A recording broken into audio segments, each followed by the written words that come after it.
Howdy friends, and welcome to The Average J.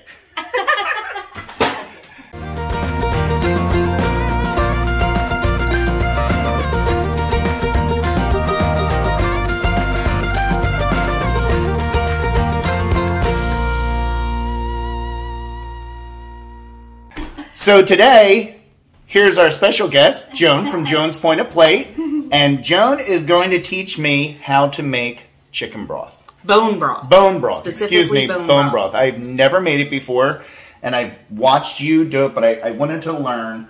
So I'm just here back up. Michelle's just back up. That's right. But well, actually, Michelle did all the cleaning of the kitchen, so that was kind of like the biggest work. But so Joan, if you can just walk me through, like, what's the process? Okay, so first thing we're going to do here. Come over here. Yep. First thing we're going to do. We have our chicken parts and pieces. That's like when they take a lot of chickens and assemble the respective parts. What parts? What parts? Different parts. Parts is parts. Parts and pieces. We have, what do we have? Backs and feet. Yeah. You can use anything you want, any bones you want for bone broth. If you get a rotisserie at the store, throw it in the freezer. I would have never thought that. Throw it in the and that makes really, really good bone broth. Yeah. Any kind of bones. And if you throw in a rotisserie, gives it some good flavor. Really? Yes. Okay. And, you know, we process our own chickens, so we have a lot of chicken skeletons when we roast a chicken. I just throw those in the freezer. You can just throw them in the freezer till you're ready for them. Any kind of bones will do. And I thawed these out 2 days ago. Right. So. Jason got a bunch of bones from somebody at church, threw them in the freezer, and then you just thaw them out. Honestly, when I put them in the Instant Pot to do it, like from doing a small batch, I don't even thaw them out. I just throw them in frozen. Really? And you could probably do it here, but when they're thawed out, you can manipulate them and get more in. Okay. So it's better to thaw them out. So we're just going to throw the bones in. We're going to throw in an onion or two, peeled and just cut in half. A couple carrots, peeled. If you're going to can it with a pressure canner, you need to peel your carrots and your onion. Okay. Because botulism spores live on the peel. Oh. If you're going to freeze the broth, there you go. No worries. You can just use scraps. It swoops in to pick up the scraps. Okay. But since we're going to can it, we're going to peel it. And a couple stalks of celery, pepper, salt, water. Okay. Turn it on and let it simmer for 24 hours. See, we had that good New Jersey city water. We have water. We don't have water. We have water. I think there's vinegar cider. Oh, I'm sorry, yes. Oh, thank you, Michelle. Yes, and apples. You want apple cider vinegar with the mother. Okay. We're going to put in probably about a quarter cup. Okay. With the mother. We're going to put in about a quarter cup of that or so, and what that does, the acid in that helps leach all of the nutrients out of the bones. Okay. You will be surprised on 2 days from now, or a day from now when this is done, tomorrow night or Friday, whenever you decide to take it out. You will be able to take those bones and do this, and they will turn to powder in your fingers. No. Yes. That is crazy. Yes. Bones. Bones. That is amazing. Yeah. Yes. So. And what I do with all the gunk that's going to be left in here, all the bones, all the skin, all the... I give it to the chickens. And they go nuts over it. Cannibals. They're cannibals. They go nuts over it, and it's so good for them because it's so high in protein. All right. Well, that sounds like a plan. Yep. So we put it on, and you had indicated that it cooks for 24 hours. Then we take it, and we get all the goop out of it, and we put it in big jugs to let it sit and let the fat go off of it? Yes. You put it in the jugs, let it cool down a bit, and then refrigerate it. Okay. And then, so today is Wednesday night. I don't know when you guys are seeing this, but it's Wednesday night, so we're going to start this. And then either tomorrow night or Friday morning, whenever Jason feels like it, he can strain this off. And I forgot to bring you jars, so I'll have to bring jars back. I was going to bring some of my mason jars for you. Okay. So big half-gallon jars. We put it in that, let it cool down, put it in the fridge, and then all the fat's going to rise to the top, and we're just going to skim all that off. Okay. Just because you don't, it's better to can it without all that fat. You leave a little in because fat is flavor, right. but we don't want like this much fat. And depending on how much skin we use and things like that is dependent on the fat. Okay. And then Saturday we'll can it up. That sounds like a plan. All right. Well, I'm going to start cutting vegetables. Yes. Okay. All right. The veggies are, I say cut. It really doesn't take a whole lot of cutting for that. So it's 2 onions, 3 carrots, and 3 stalks of celery? I think so. I didn't even cut the celery. I just ripped it. Ripped it in. So now I'm going to take this chicken and rinse it off real good. I have so many chicken strips, but they don't fit right. The chicken is rinsed and in there. So now I believe it is time for the water and the apple cider vinegar. Yep. Our water's in, and now Joan is going to show me how much of the apple cider vinegar to put. That much. Well, that was pretty scientific. Yes. That's the way my mom cooked. That's Yeah. why I probably took. All right, now we'll see the salt and pepper. How about that?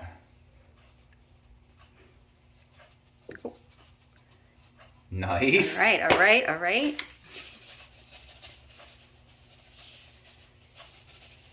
I like it. That is That's a good recipe. old school cooking right there. I did not do a lot of salt because you can salt it with whatever you're going to use it for. You know, Okay. if you're going to use this for something that already is very salty, you don't want it to be salty. Good point. Some people Good put point. none in. I always put a little bit in. Okay. So you can always salt it when you pop the jar. Okay. You know, so I don't like to put a lot in. It's funny. We use really hot water, and you can see the steam coming up from it, and it's not even plugged in yet. Okay. So now we're going to plug it in. Mm-hmm. We're going to put the lid on. And then we are going to turn it, we're going to crank it up to about 225, 250. Okay. Until it starts really doing something in there. Once it comes to a boil, we're going to crank it all the way back and let it just stay at a simmer. At like 150? Probably. Okay. You're going to have to play with it because sometimes, Okay. you know, and as the water level goes down, it's going to boil harder. Okay. So you don't have to babysit it. But every once in a while, like tomorrow morning, you know, tonight before you go to bed, Yep. look at it. Tomorrow Yeah. morning, you might have to add a little bit of water here and there, which is fine. Okay. And then that's it. This That's will, Not awesome. difficult. This No. will sit now until tomorrow night. All right. All right. So we'll do magic of Editing. editing to tomorrow night. Yes. 24 hours later. What are you going to put it in? It is a little after 6 o'clock on Thursday, and it has been 24 hours since Joan and I put this on.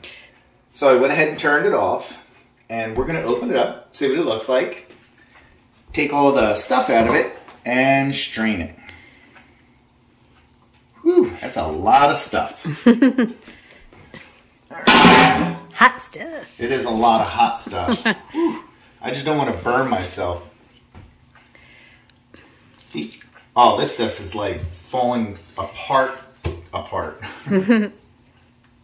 That's crazy. It's probably going to take me 20 minutes to get this stuff out of here. Well, the magic of editing. Yeah. So with all this, I'm going to let it cool down. Joan says you can give it to the chickens. I don't know. I'm scarred. I'm scarred. But I think I will. I'm putting it in just some pans. And we'll give it to the chickens and see if they're little cannibals or not.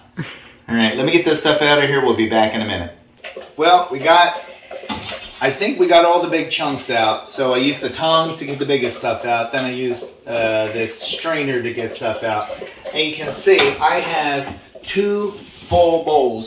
Wow, that one's hot. Woo! I do not have coupon here. So here's all the stuff, and we'll give that to the chickens after it cools off. But what I'm going to do now is I'm going to take a, oh, if I can get it, my handy dandy Mickey Mouse 2 cup. So I have my Mickey Mouse, Mickey, Pluto, Minnie.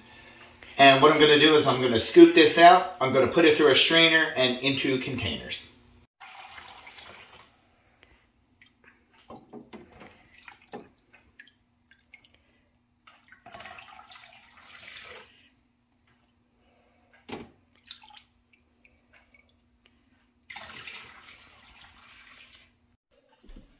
All the liquid is in containers. We are going to leave that out for, I don't know, about an hour or so it cools down because it is really burning hot right now.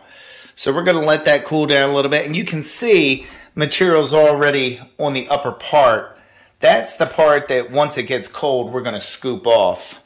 That's the fat. That's the fat, yeah. So, but we're going to go ahead and let that sit, and then we are going to put it in the fridge for about 24 to 36 hours, and then scrape the fat off.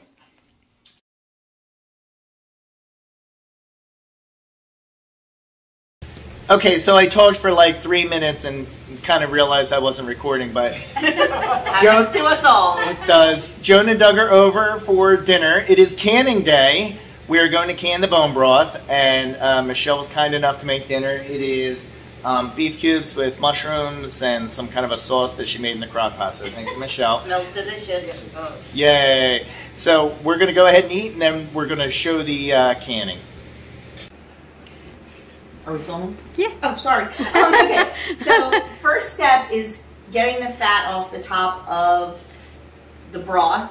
Now normally it's solid. You get and you can just scrape it off. This is not quite solid. So Jason is just kind of skimming it off the top. You make me sound like I'm laundering money, skimming off the top. Jason skimming off the top. So he is just kind of, you can get right in there, Michelle. Yep. And what we're going to do is, Doug just ran home to get my gravy separator because you know I am zero waste. So we are going to put all this through the gravy separator just to make sure we don't lose any of the delicious bone broth. Yes. Now, here's a hint not to lose anything.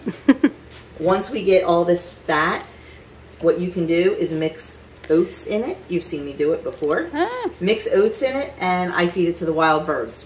Woohoo! Especially in Okay. the wintertime, it's really good for them.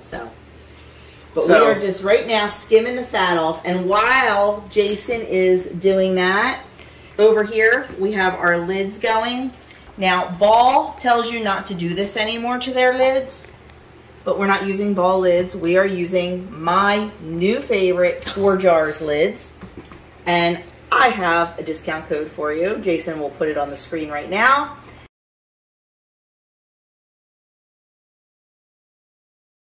Or in the description box, because I don't know it off the top of my head. But I am an affiliate now for ForJars lids because I love them so much. I have not had a lid failure yet with them. And they do recommend that you just simmer them a little bit to soften the seal. So that's what these are. I'm just going to turn it all the way down to low and just let them sit in the hot water. Oh, Jason is Well, done. On the ball. so 2 things I want to say real quick is when Joan handed me that lid and I compared it to the Ball lid, it's night and day, the feel of it. The gauge of the metal is so different. Yes. So Yep. she ain't joking. Number 2, pay no attention to the dishes behind the curtain. That was That was from dinner. the delicious dinner. It that was Michelle made. dinner. It was so good. So, Okay, so they're very good, Jason. Okay, so we got the first one done. We have 2 more over here Yep. for Jason to skim off. So we will get those ready, and then we'll get it in the pot to warm it up. All right. So this is the OXO gravy separator. What I did was all the fat that Jason took out, there's some good stuff in there and we don't want to waste that. So I poured it in here. Now I did take it off the top, so this is mostly fat. You pour it in here and then you pull the spout. And then you are able to, it separates the good stuff from the fat. So That's this is all the crazy. good stuff going in. And you can see at the bottom the color change. yeah. And then you just stop when the fat starts. Right about there. Wow. And then we'll put this somewhere else. Do the rest of it. And we have all that delicious broth. And we're going to get started warming it up on the stove. So when Jason made the bone broth, he used a whole bunch of different things. He used feet, he used backs and all. And sometimes you do get a little bit of sediment. So we are just going to use a strainer and just strain that right off into our big pot.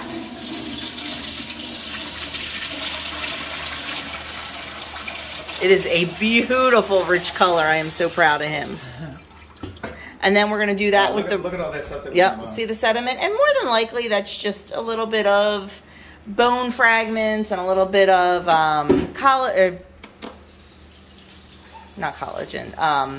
skin, some spices, and it would be fine if we left it in, but we're going to be purist. So he's going to do this with the other 2 things of broth that we have. And then we are going to turn this pot on and we are going to heat the broth almost to a boil. It does not have to be boiling. You just want it nice and hot. So that is our next step. And while that is warming up, we are going to get our jars ready by warming them in the pressure canner. Okay, we are preparing our pressure canner. Bone broth must be pressure canned. It cannot be water bath canned. Canning is a science, cooking is an art. When it comes to canning, I do not mess around with anything. I only use approved recipes and approved methods because I don't want to kill my family. So, because I kind of like them. So, Jason is preparing the pressure canner by putting 3 quarts of hot water into the canner. Like I said, this is a Presto Precise digital pressure canner. There's also stovetop canners. These are relatively new. I love it. It's so easy to use. It is so easy to use. It is idiot proof, and that's what I love about it. So once we get the 3... So what are you saying? If I mess this up, I'm a total idiot? Well, I didn't say that, you did. So we've got 3 quarts of water in there now, and now what Jason's going to do is he's going to fill 4 jars halfway up with water. That's good, Jace. And he's going to place it into the canner. And we're going to do 4 jars. The canner will hold 4 wide mouth quart jars, 5 regular mouth quart jars, and I forget how many pint jars. So we're going to put them in, and the first thing we're going to do is the warming cycle. This is going to warm up the jars and warm up the canner.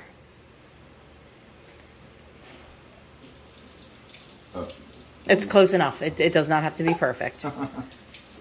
So once that's done, we're going to move on to putting the lid on and getting it ready. Okay, so we put the lid on, and then we're going to turn it clockwise to lock it. Locked. And then we're going to put down the valve, press it down, and turn it. You got it. Make sure this is off, on. That can stay there because it's on vent. Okay. And then it's on pressure can. If we were doing like jelly or something, you can also water bath can. But we are pressure canning. So we have that set. So Jason's going to press the arrow. Boop. And then it wants us to set the time. For bone broth, quarts, we do 25 minutes. Press the arrow again. We already inserted the jars, so we can hit the arrow again. And it is warming. And when it's done warming, it will beep to let us know it's time to fill the jars. Woohoo! That's all there is to it. Okay, fill jars. So it is time to fill jars. So Jason's going to unlatch. You have to pull it up, Jason. No, you have to pull up that. That's your latch. There you go. Unlock it, and we can just set the lid aside. He's going to grab the jar lifter. Nope. Turn it upside down. Oh, hey. This is why it's a learning process. Grab a jar. We're going to dump out the water. Just right into the sink.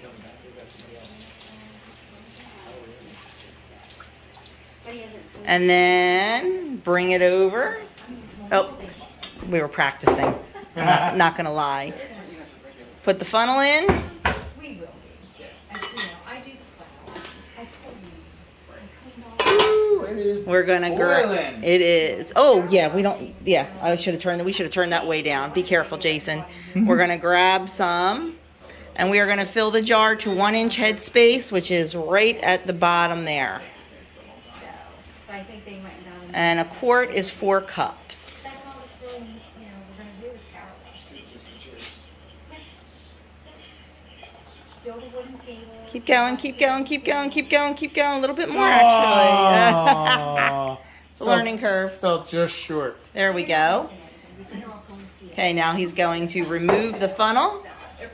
And then we're going to debubble other side. Oh, I thought I was measuring. No, we know that this is 1-inch head space. Okay. Debubble. You generally don't have to debubble broth, but it's best practice to just debubble everything. That way you don't forget when you're doing something like green beans or carrots. Now this is my favorite part right here. Nope.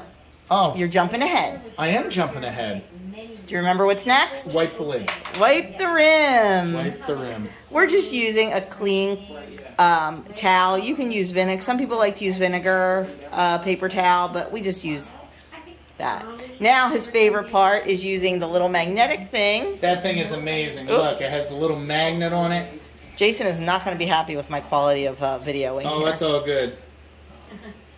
Because I'm too busy watching him and not. We're going to put it on and then just, yep. Then we're going to grab our ring. Put our ring on. I say fingertip plus. Fingertip tight plus. That's hot. Okay, let's see. Not that tight. Not that tight. Back it off a little bit. Yeah, back it off. It's definitely a learning curve. Okay, and once that's done, we're going to lift it right back into the canner. Okay, here it goes right back into the canner. And then we're going to get the next one out and do exactly the same thing. Oh, the other canner's ready now too. So same thing for all the jars. Okay, canner is full. There are 4 jars on there. So Jason is going to put the lid back on. He is going to put the valve down. And then he's going to hit the little arrow again. And it's going to say heat. And that's it. And it's going to go until it tells me it's done? What's going to happen is now it's heating up. Then it is going to start venting and getting all the air out so the pressure can build.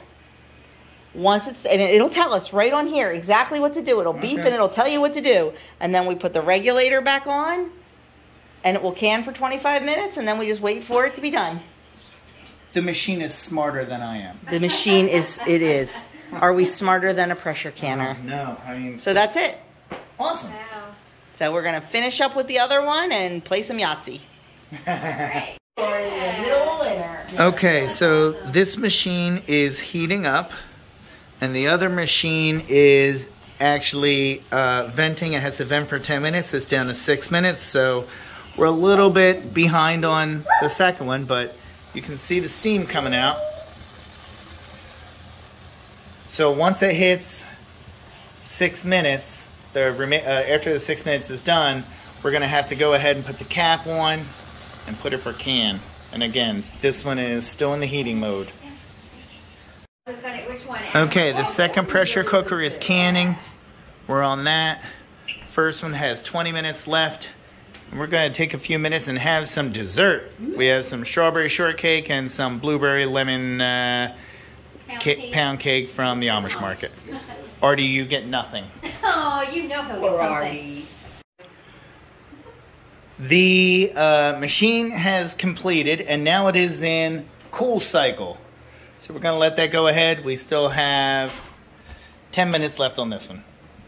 And in the meantime, we ate dessert. We had strawberry shortcake and blueberry lemon cake, pound cake. And now it's time for Yahtzee. Machine number 1 has bled off the extra pressure, and now we have cooling for 8 more minutes. The other one is still in the cooling mode. The machine has stopped. It does all the work for me, which is kind of nice. But we're going to go ahead and hit the X button for 3 seconds. Yep. And it shut off. And now we'll release up here. Hopefully I don't get burnt. Open it away from you. Woo! Ooh! Look at this steam! All right. And we are going to take these out one at a time. I'm just always so worried, like with this handle, if I drop it and then it hits the hot water and then splashes up, you know? So, 2nd degree burns on a Saturday night. It looks beautiful. It really looks nice. I am so looking forward to cooking something with it. I think what I want to try first with this, though, is Michelle makes homemade chicken and dumplings that is just spectacular. And that does use broth like this, so I think that's going to be our first try. So. Okay. All right. Woohoo! Look at those! Very nice. All right. That is going to do it. We have 8 quarts of bone broth sitting here, and tomorrow we'll go ahead and double check and see which one's sealed not. We think there's one that may have not sealed the back. We'll check it again tomorrow, but even We think it may have been user error. Yes. it might have been. So I won't know that until I take the lid off. So, but just wanted to thank you for coming along. I know it's been a multi-day journey, and it's really fun. I wanted to learn how to do this for so long, and I want to say thank you again to Joan. Thank you so much for teaching me how to do this, for letting me use the equipment. Hey, we had a great time tonight. It was fun. And anytime you want to use them, holler. They sit in my basement. You are more than welcome to use them anytime you want. I'll take her up on that. I am going to take her up on that. So probably the next time you see us together is going to be in 3 weeks when we're processing chickens and get more stuff to make more broth. Huh? There you go. Yes, that's right. So, hey, and you'll be borrowing my fruit and vegetable strainer to make your applesauce. Oh, that's in the fall. In the fall, I will be borrowing your stuff to make the applesauce. I got to do that. There'll be another tutorial, right? Oh, I'm telling you, I'm always learning. It's a never-ending journey, and I learn most of it from her. So. Suburban homesteaders, right? For All sure. about community. Woo, that's it. And we don't even live in the country. We live in New Jersey. Well, I said suburban. I know. Yes. Woo. So, but thanks again for watching. Like, subscribe, thumbs up. Have a great night. Bye.